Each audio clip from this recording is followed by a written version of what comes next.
قال المصنف رحمه الله تعالى ونفعنا به وبعلمه وبعلمكم في الدارين آمين. بسم الله الرحمن الرحيم. Nyampe sifat ilmu. Soal kaifal i'tiqadu bi ilmillahi ta'ala.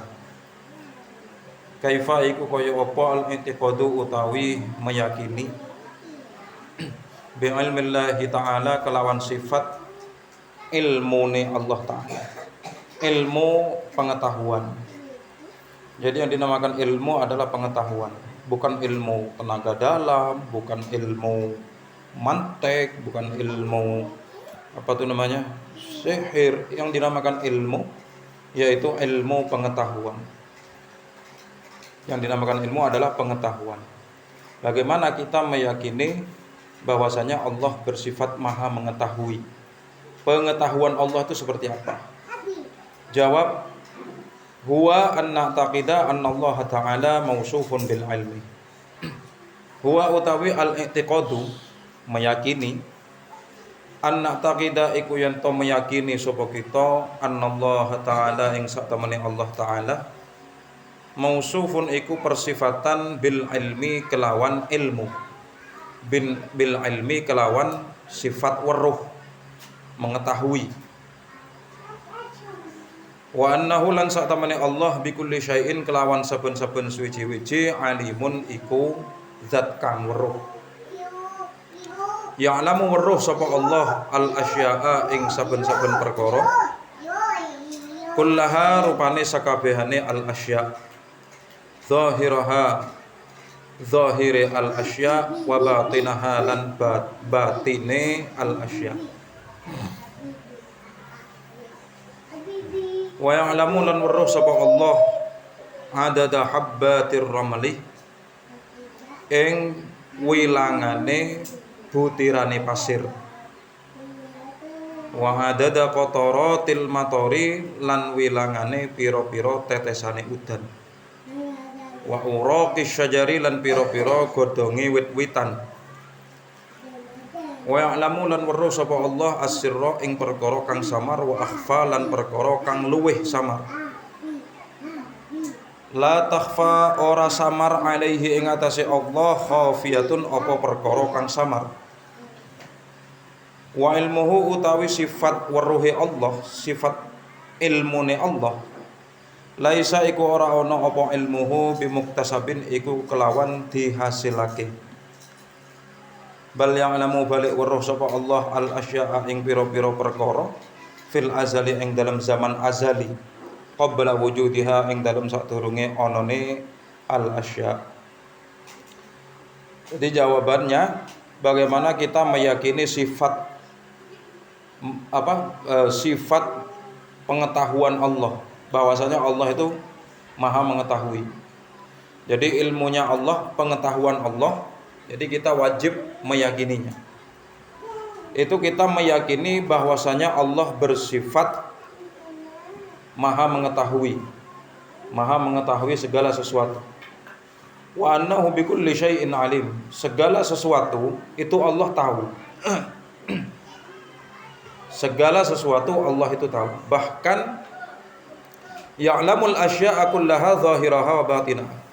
Bahkan Allah Ta'ala itu mengetahui segala sesuatu baik dari luar maupun dalam, zahir maupun batin. Wa ya'lamu adada habbatir ramli wa adada qataratil matari wa awraqis syajari. Dan Allah tahu jumlahnya butiran-butiran pasir yang ada di bumi ini. Jadi butiran pasir yang ada di bumi ini Allah tahu. Kalau kita nggak tahu, kok mau menghitung butiran pasir? Jadi kalau misalnya ada pasir, kita ambil satu genggam, itu dihitung.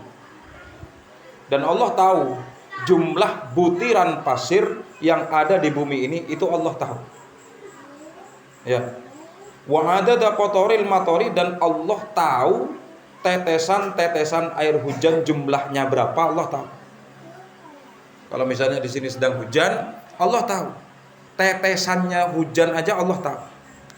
Sementara kita nggak bisa untuk menghitungnya, nggak mampu malah. Nah, itu. Apakah manusia itu tidak memiliki sifat ilmu? Punya. Manusia memiliki sifat ilmu, tapi ilmunya manusia dengan ilmunya Allah tidak sama. Dan Allah Maha mengetahui wa awraqis syajari. Allah Maha mengetahui jumlah daun-daunan di setiap pepohonan, Allah tahu. Ya. Wa ya'lamu sirra wa akhfa, dan Allah mengetahui sesuatu yang samar, bahkan sesuatu yang lebih samar. Makanya kita gak mampu melihat angin, kita gak mampu melihat entut kita sendiri, gak mampu. Tapi kalau Allah tahu wujudnya angin, tahu wujudnya angin, tahu. Ya. Kemudian sifat ilmunya Allah, pengetahuan Allah itu tidak dengan cara dihasilkan. Maksudnya Allah itu enggak belajar, tapi Allah memang sudah maha mengetahui. Beda dengan ilmu kita. Kita enggak akan berilmu kalau enggak belajar. Terkadang kita belajar saja, terkadang kita masih belum berilmu. Jadi itu yang dimaksud dengan sifat ilmunya Allah. Makanya semua sifat wajib bagi Allah itu 20 sifat yang biasa kita baca, wujud, qidam, baqa. Itu kita bukan cuma sekedar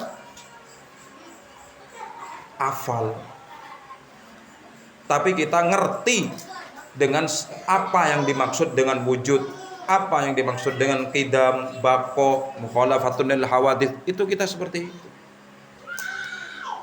Ya. Nah, jadi sifat ilmunya Allah, ilmu itu maksudnya yaitu maha mengetahuinya Allah.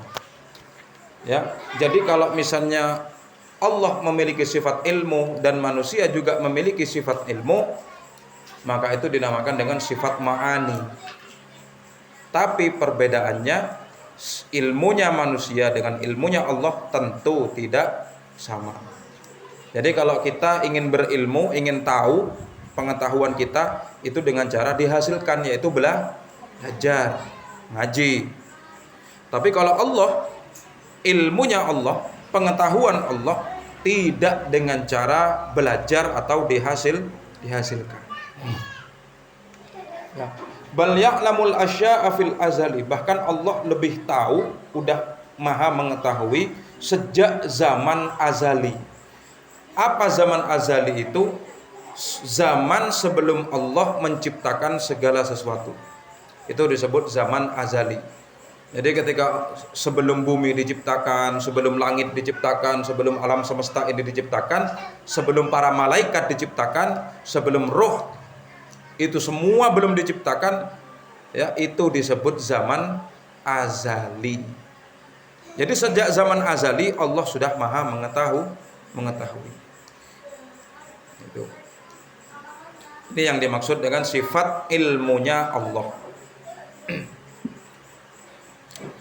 Kaifal i'tiqadu bi qudratillahi ta'ala. Kaifa iku kaya apa al i'tiqadu utawi meyakini bi qudratillahi ta'ala kelawan sifat kuwasane Allah Ta'ala. Sifat maha kuasanya Allah Ta'ala. Jawab, huwa anna taqida anna Allah subhanahu wa ta'ala mausufun bil qudrah wa annahu ala kulli syai'in qadir. Jadi yang dimaksud dengan sifat qudrat, qudrat apa artinya? Maha berkuasa. Jadi Allah itu maha berkuasa. Ya. Huwa anna taqida, yaitu kita harus meyakini, yakin, beriman, percaya annallaha subhanahu wa ta'ala mausufun bil qudrah, bahwasanya Allah Ta'ala itu bersifat qudrah, berkuasa, berkuasa atas segala sesuatu. Wa annahu ala kulli syai'in qadir, dan Allah maha berkuasa atas segala sesuatu. Ya, itu. Apakah manusia itu tidak berkuasa juga? Manusia juga memiliki sifat berkuasa. Akan tetapi kekuasaan manusia tidak sama dengan kekuasaan Allah. Jadi yang dimaksud dengan sifat kudrat yaitu maha berkuasa. Ya, maha berkuasa. Saya kasih contoh misalnya. Nabi Muhammad Isra dan Mi'raj. Ya. Nabi Muhammad melakukan Isra dan Mi'raj.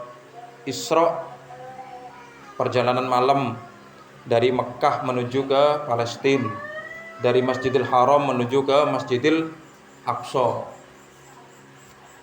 Ya. Perjalanan dari Masjidil Haram ke Masjidil Aqsa, kalau naik onta zaman dulu atau naik kuda zaman dulu itu bisa berbulan-bulan, bahkan 1 bulan.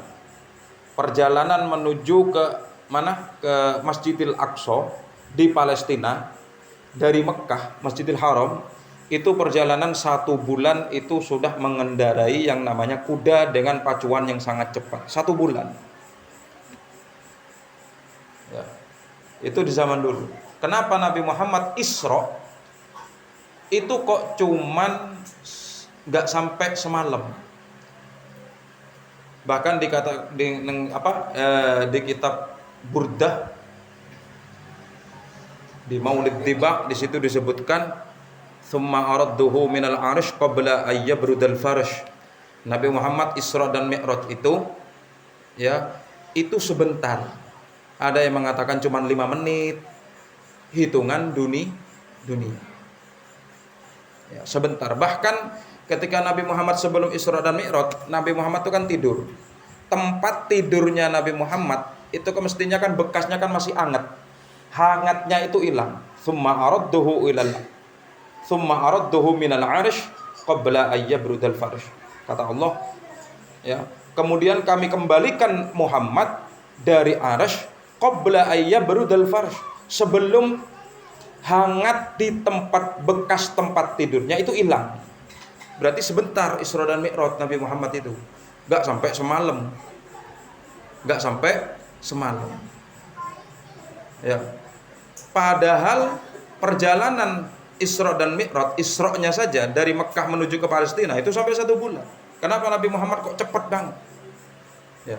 Itu menunjukkan kekuasaan Allah. Waktu yang sangat panjang dipersingkat oleh Allah, itu Allah mampu. Ngerti nggak maksudnya? Waktu yang sangat panjang, perjalanan 1 bulan dipersingkat oleh Allah, itu Allah mampu.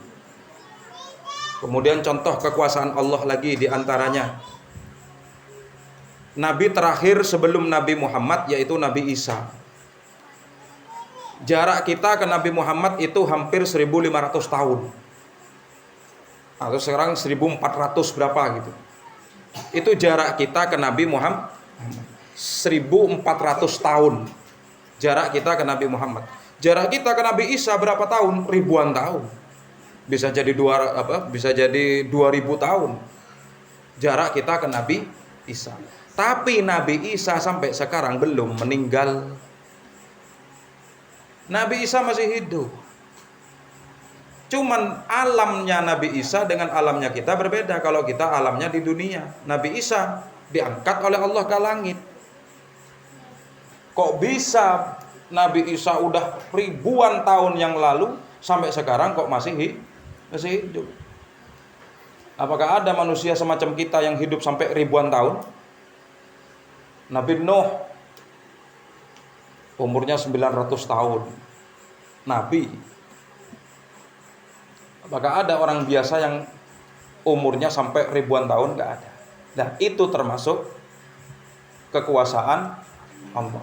Ashabul Kahfi yang tidur di dalam goa selama 313 tahun. Ya, Ashabul Kahfi tidur di dalam goa selama 313 tahun. Masih hidup. Itu termasuk kekuasaan Allah. Kanjeng Sunan Kalijogo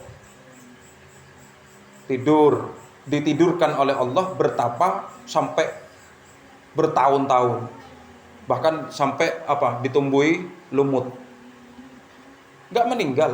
Nah, itu termasuk kekuasaan Allah.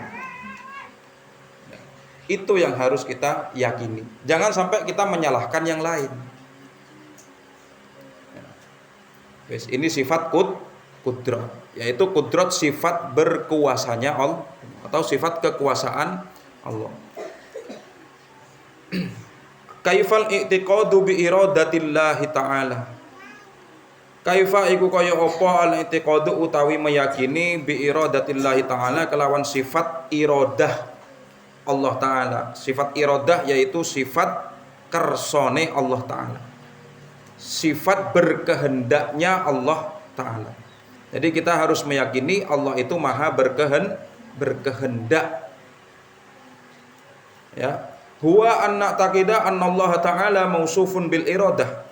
Huwa utawi al-i'tiqadu anna taqida iku yen to meyakini sapa kita anna Allah Ta'ala ing sak temene Allah Ta'ala mausufun iku persifatan bil iradati kelawan sifat iradah. Apa artinya iradah?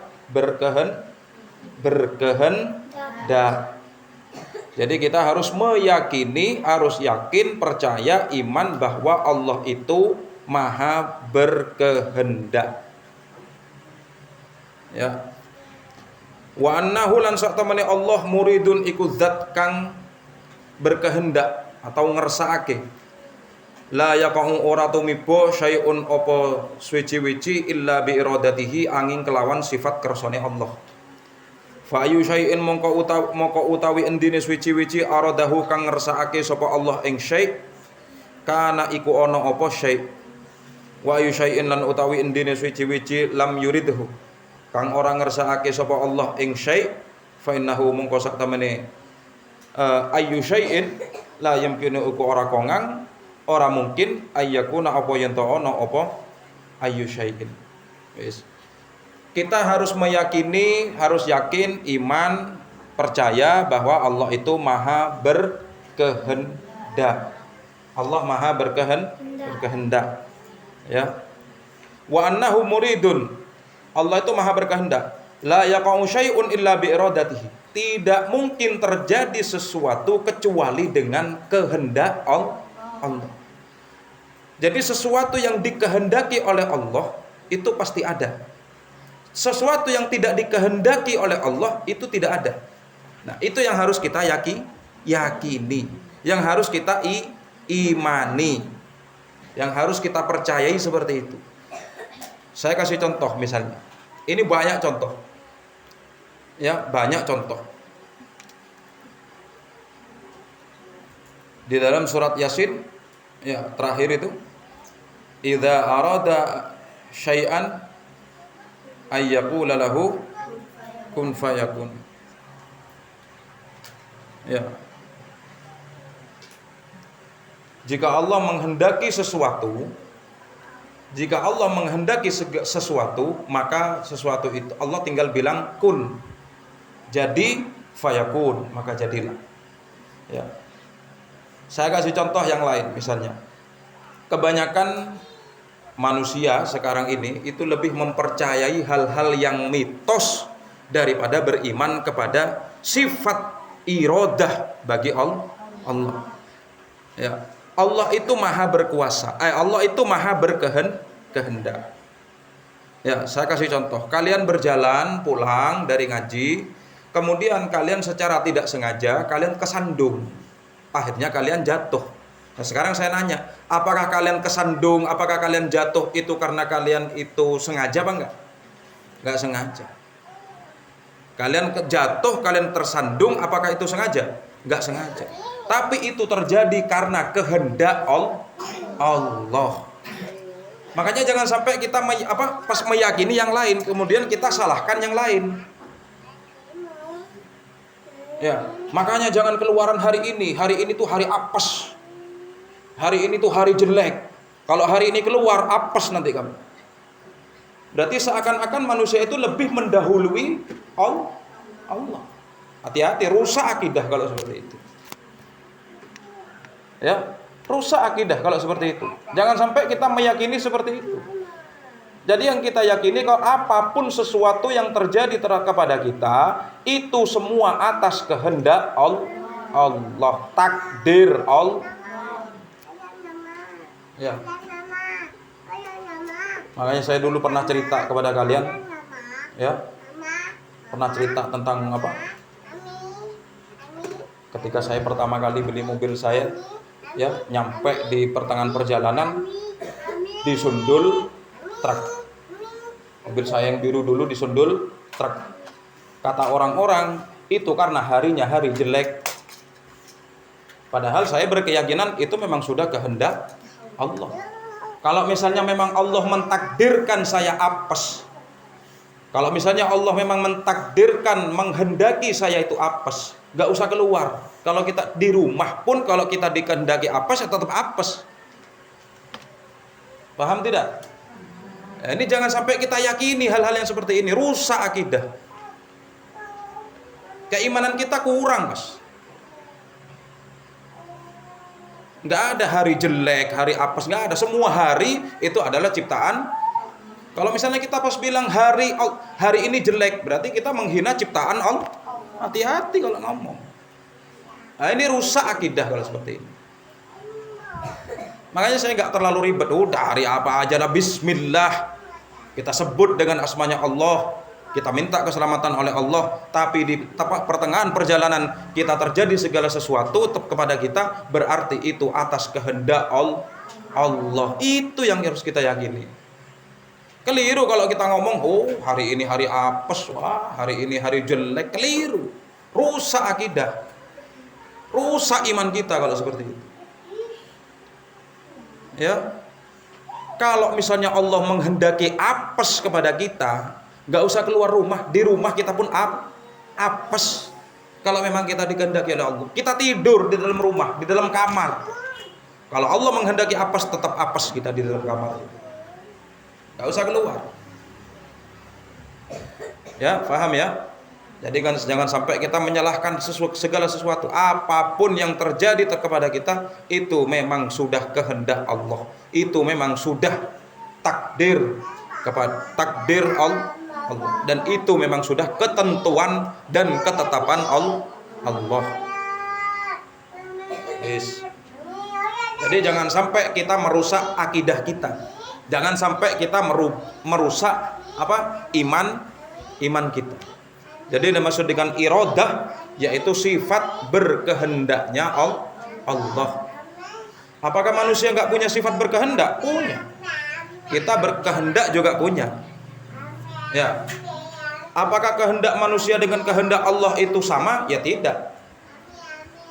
Ya, makanya kalau misalnya sekarang seperti ini.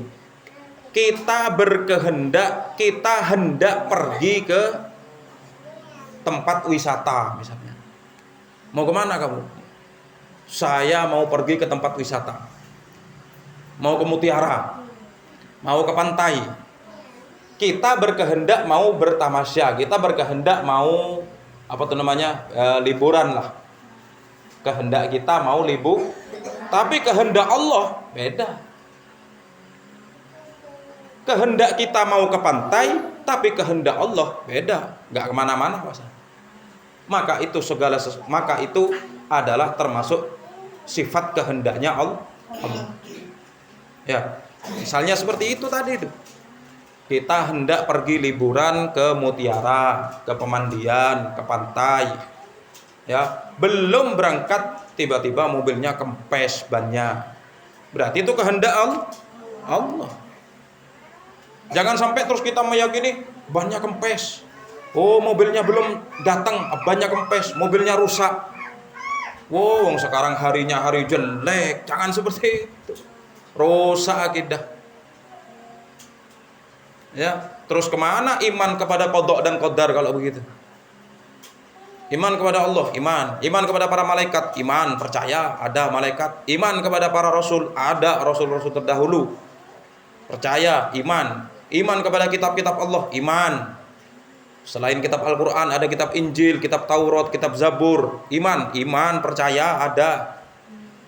Iman kepada hari kiamat, bahwasanya hari kiamat nanti bakal terjadi. Iman, nanti akan terjadi hari kiamat. Iman kepada qada dan qadar. Iman kepada takdir Allah, ketentuan Allah. Nah, ini yang ragu. Makanya iman seseorang gak sempurna karena ini. Tidak begitu iman, tidak begitu percaya terhadap takdir dan ketentuan dan kehendak Allah, justru menyalahkan yang lain. Sampai di sini paham nggak? Makanya jangan sampai kita rusak akidah kita, ya. Jangan sampai kita rusak akidah kita. Berarti kalau misalnya kita mau bikin acara, nggak boleh dong kita mencari hari. Boleh. Kalian menentukan hari, boleh. Ya.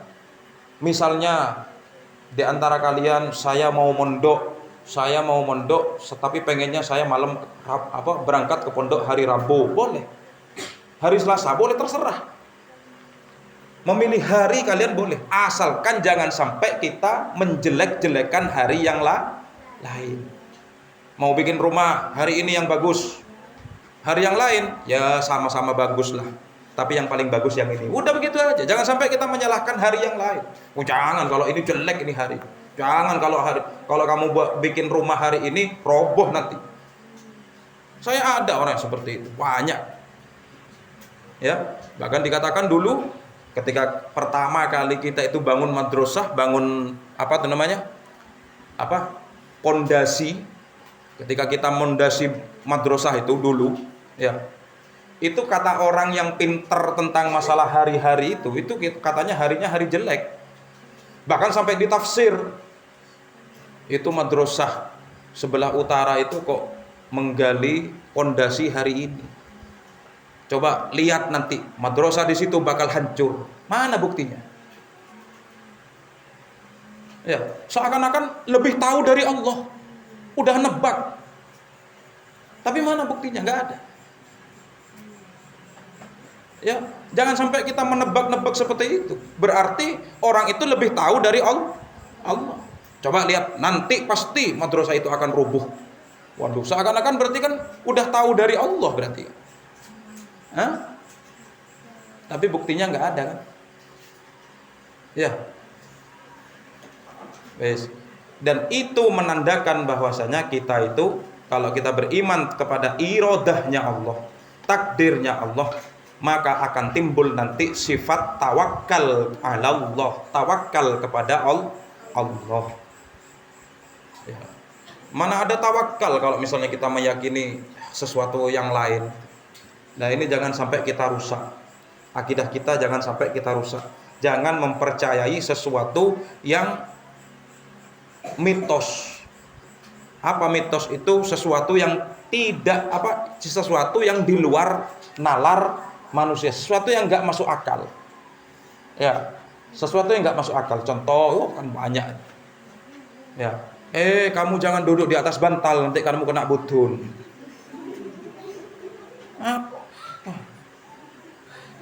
Tapi itu maksudnya orang tua zaman dulu itu baik, bagus. Kamu jangan duduk di atas bantal. Bantal itu tempatnya kepala. Kepala itu mulia. Kepala itu mulia. Anggota tubuh yang paling mulia adalah kepala. Jangan kamu duduk di atas bantal. Makanya ditakut-takutin, nanti kamu kena butun.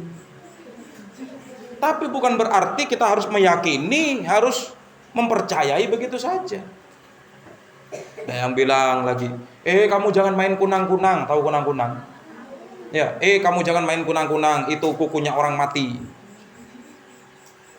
Ya, kukunya orang mati terbang kemana-mana. Masuk akal enggak? Enggak masuk akal, enggak usah dipercaya. Agar akidah kita enggak rusak. Yang harus kita selamatkan akidah kita, keyakinan kita. Makanya saya katakan orang yang melakukan penuh seperti rukun Islamnya penuh, syahadat, sholat, zakat, kemudian berpuasa di bulan Ramadan, kalau dia mampu dia melaksanakan haji, maka orang itu disebut muslim. Ya, kalau rukun iman semuanya dipercayai, termasuk iman kepada qada dan qadar, takdirnya Allah, maka orang itu disebut mukmin, beriman. Sekarang apakah dikatakan orang beriman kalau misalnya pas nggak percaya terhadap ketentuan Allah? Justru lebih mempercayai ke sesuatu yang lain. Ini rusak akidah. Ya, saya kasih contoh lagi, banyak yang terjadi. Ketika seseorang memiliki istri, istrinya hamil, waduh ini awas yang suami nggak boleh begini, nggak boleh begitu, nggak boleh begini, nggak boleh begitu. Ya, itu kalau sampai dipercayai melebihi sesuatu kewajiban, rusak akidah. Saya kasih contoh. Ya, ketika ada seorang perempuan yang sedang hamil, kemudian suaminya mesti kebanyakan, kamu jangan bunuh hewan. Baik nggak itu? Baik. Ya, tapi kalau misalnya orang itu tukang sembelih, orang itu tukang penyembelih, misalnya, ada orang minta tolong Pak, saya mau menyembelih sapi, saya mau menyembelih kambing. Tugasnya orang itu nyembelih. Waduh, nggak bisa, istriku lagi hamil. Nggak bisa membunuh hewan aku. Nah, Nabi Muhammad ya itu menyembelih kambing dengan tangannya sendiri, menyembelih onta dengan tangannya sendiri. Kalau orang itu mempercayai segala sesuatu seperti itu, sementara ia itu meninggalkan kewajibannya untuk memotong atau untuk menyembelih, meninggalkan kewajibannya itu yang menyembelih itu, ya, lebih mempercayai terhadap sesuatu yang mitos, rusak akidah. Paham ya? Akidahnya rusak. Sampai keyakinannya melebihi, dan dia itu sampai meninggalkan kewajibannya. Ini hati-hati ini. Ya. Jadi jangan sampai kita yakini sesuatu seperti itu. Jangan sampai yakini. Terus kita harus bagaimana? Kita tawakal, pasrah kepada Allah. Apapun yang terjadi, saya pasrah kepada Allah, saya tawakal kepada Allah. Begitu. Kalau kita mau menghindar dari takdir Allah, nggak bisa. Mau menghindar dari mati, nggak bisa. Nggak bisa. Jadi kalau Allah takdirkan sesuatu kepada kita, ya udah, itu takdir dari Allah, itu ketentuan dari Allah, dan itu memang sudah kehendak Allah. Wis. Kaifal i'tiqadu bi sam'illahi ta'ala wallahu ta'ala a'lam bis-shawab. Fa ya rabbi waffiqni bi taqwaka ya Allah. Fa ya rabbi irhamni bi husni